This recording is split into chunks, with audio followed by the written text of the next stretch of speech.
Good morning to all the dear students. I hope you all are doing well. Uh, this is chapter number 2, Indian Economy 1950 to 1990, part 4. This is the last topic, and by completing this topic, our chapter number 2 will be completed. Okay. Uh, Import substitution. Now, import substitution means substituting or replacing imported products or the foreign products with a domestic product. That is known as the import substitution. For example, instead of importing German uh, cars from Germany, it is better to produce cars in our own domestic territory only. That is known as the import substitution. Now, during the period of 1950 to 1990, this import substitution it is also known as an inward-looking strategy. This was given more importance because, as we have discussed earlier, our main objective was self-reliance also. Well, so-called today the Atmanirbhar Bharat. Okay, our main aim was of self-reliance. Whatever the goods and services we need, we should produce in our own domestic territory only. We should not be dependent on foreign countries because if we depend on foreign countries, they will start interfering in our Indian economy, and we don't want that. But any foreign country should interfere in our Indian economy. So import substitution means substituting or replacing imported products or foreign products with the domestic products. Yes. So our import should be less and our export should be high because we should encourage our domestic industries or we should protect our domestic industries in the initial stages. Now, reason for import substitution, why this policy was introduced by the Indian government during the period of 1950 to 1990. Now, it was done mainly to save our foreign exchange reserve because we were not having our much of the foreign reserve because in the first chapter we have already studied that what was the condition of the Indian economy during the period of independence or during the colonial period. The agricultural sector and the industrial sector was crying for diversification, modernization. Okay, there was completely deterioration in these two sectors, so we were not having a much of the foreign exchange reserve. So to protect our foreign exchange reserve also, this policy was introduced. Second, it is very much important to protect our domestic industries from foreign competition in the initial stages. India became independent in 1957. So during the period of 1950 to 1990, much importance was given to the domestic industries, so they can stand properly and they can compete with the foreign countries or the MNCs of the world. It was very much necessary to protect our domestic industries in the initial stages so they can compete easily with the foreign countries. Third was to achieve self-reliance. As we already discussed that self-reliance means our import should be more, import should be less, and export should be more. Whatever we want, we should produce in our own domestic territory. We should not be dependent on foreign countries. Because if we are dependent on them, they will start interfering on Indian economy. So these were the main reasons why import substitution was introduced. Number one, to save the foreign exchange reserve. Number two, to protect domestic industries in the initial stages, so they can easily compete with the foreign countries in the later period. Third, to fulfill the objective or to achieve the self-reliance. Clear? These were the three main reasons why import substitution was implemented. Now, how we have done this import substitution, or what were the policy instrument which helped to achieve this import substitution? So there were only two main policy instruments. Number one was tariffs, and second was quota. Tariff means tax on imported goods. Okay, whatever we are importing from foreign countries, the Indian government was levying heavy taxes on those particular goods. So by levying heavy taxes on the goods, the price of that particular good increases. As the price increases, okay, it becomes more costlier for the domestic producers to purchase them. Okay, so indirectly they have discouraged their clear. So tariffs means tax on imported goods. The Indian government was levying heavy taxes on those imported goods, As we are levying heavy taxes on them, the price of that good particular good increases. Okay, it became costlier than the earlier. So for domestic producer, they need to pay very higher prices for that particular product. So it did discourage their use. Okay? Tariffs are a tax on imported goods. They make imported goods more expensive and discourage their use. Second one was quota. Quotas mean specific number of quantity of goods can be imported. Okay, the quantity was fixed. For example, we are not having that particular good in India, or we cannot make that particular good in India. Okay, and we need to import that particular good only. So a specific quantity was fixed. Only those quantity of goods can be imported from that particular country. For example, we are living in Surat. Surat is a textile hub. Okay, in textile hub, embroidery machines are very much used. Okay, we are not having good embroidery machine as compared to China. Okay, so it becomes necessary for us to purchase embroidery machine from China because we are not having that. Example, we are not having that embroidery machine in India, or we are not making the embroidery machine in India. So we need to purchase it from China. So government was fixing a specific quantity only. For example, only 10 machinery can be imported in a year, not more than 10. That is known as the quotas. Quotas means specific quantity of goods which can be imported from the other country. So this would restrict the import and thus protect our domestic firms from foreign competition. Okay, because our companies or domestic industries were not in a position to compete against the goods produced by the more developed economies like US or Russia during those days.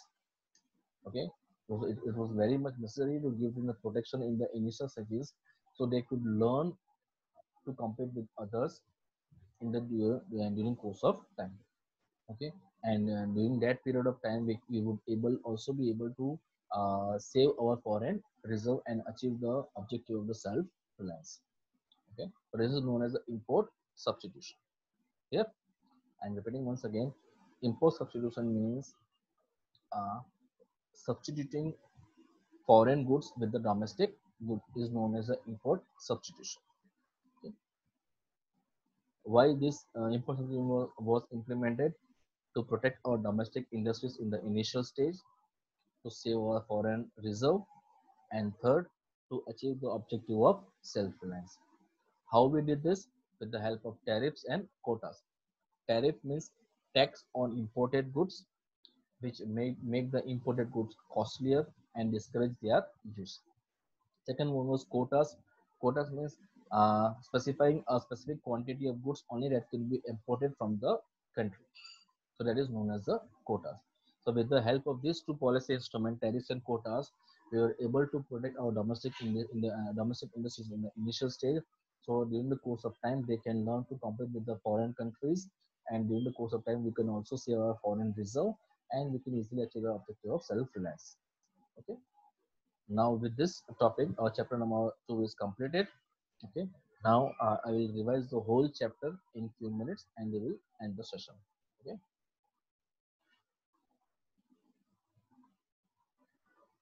So in the introduction part, we have discussed that India became independent in 1947. The basic objective of nation building was now in our own hand. We were the master of our own destiny. Economic system is that system which solve all the central problems of an economy. That is what to produce, how to produce, and for whom to produce.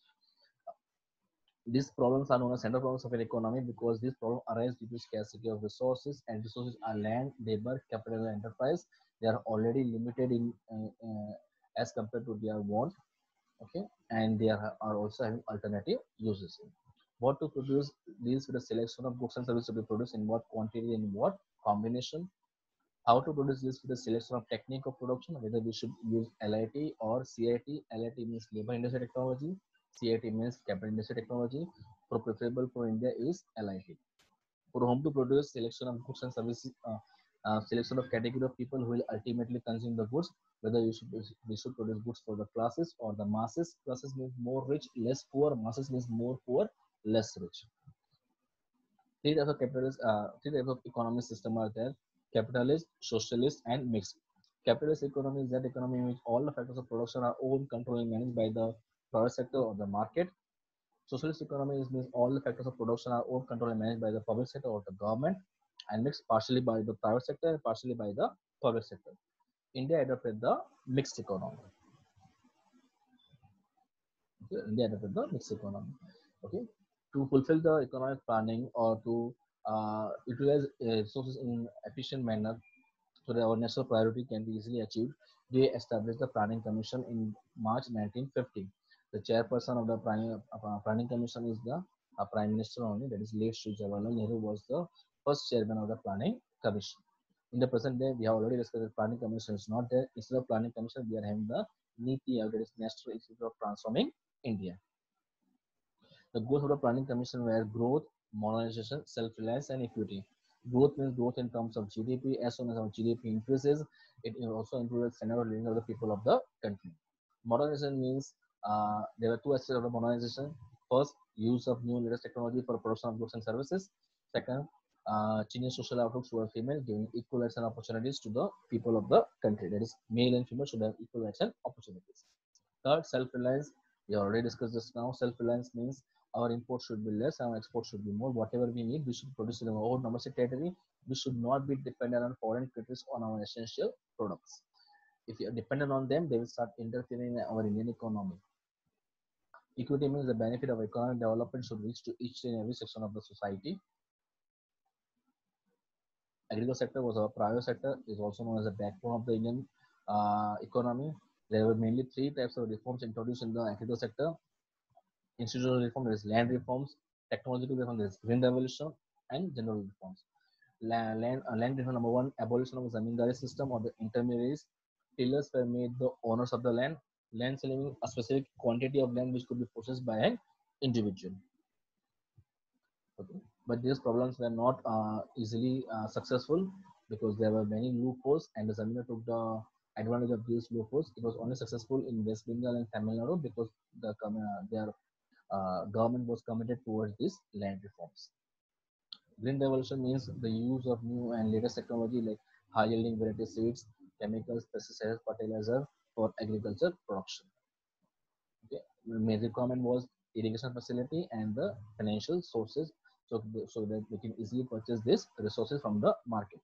Problems in the green revolution were number one, uh, it created disparities between rich and the poor farmers because only the rich were able to purchase these inputs and farmers were lacking the sufficient amount of funds.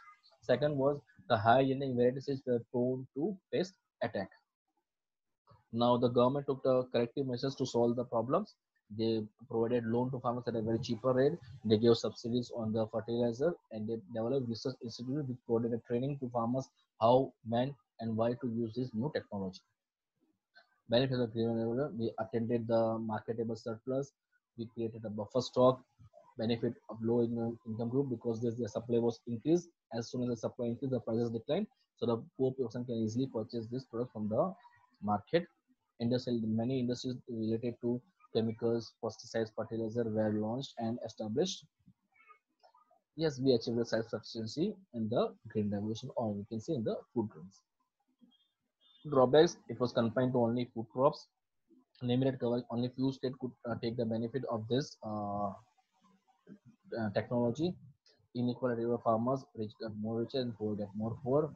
Undesirable social effect. This is the drawbacks of the green revolution. Debate over subsidy, whether we should give subsidy or not. Okay, subsidies in India should be given because the agriculture is a very risky business. To farmers should adopt new technology to make the farmers to use new technology. Subsidy should be given. Giving subsidy is a huge, now this is against the subsidy. Giving subsidy is a huge revenue loss for the government. As soon as the farmers know the benefit, subsidy should be phased off. General credit facility were now given. Infusion of credit from time to time was now easier. Organized market was developed. Minimum support price and irrigation facility was established. Now coming to the industrial reforms, industrial sector provide stable employment opportunities, stable income, and it was government sector or private sector was given more importance because the private sector was lacking capital. They were not having the sufficient amount of funds to invest in the basic or heavy industries. So government took the opportunity. Lack of incentives was there. Gestation period was very high, and government doesn't want that the private sector should be given to the private sector. Okay, so that is why the uh, importance was given more to the public sector companies. This was the industrial policy reform resolution 1956. Industry was categorized into three schedule A, B, C. Schedule A, owned, controlled and managed by the central government. Schedule B, owned and managed by the state government but were controlled by the central government. Schedule C, private sector, license raj, corruption. Only the pivots of the government could easily get the license. If I want to start new industry, launch new product, do expansion, diversification for each and everything, license was required. So this era is also known as the license raj era. As we already discussed, small scale industries in which investment in plant and machinery is up to rupees 1 crore. Okay. They mainly use LIT. The goods are reserved for the small scale industry as they cannot compete with the large scale industry. Government provides subsidies, tax concession to these industries. Okay, and input substitution we have already discussed. So you have any doubt, you can mail me. Okay, till then, take care everyone. Goodbye.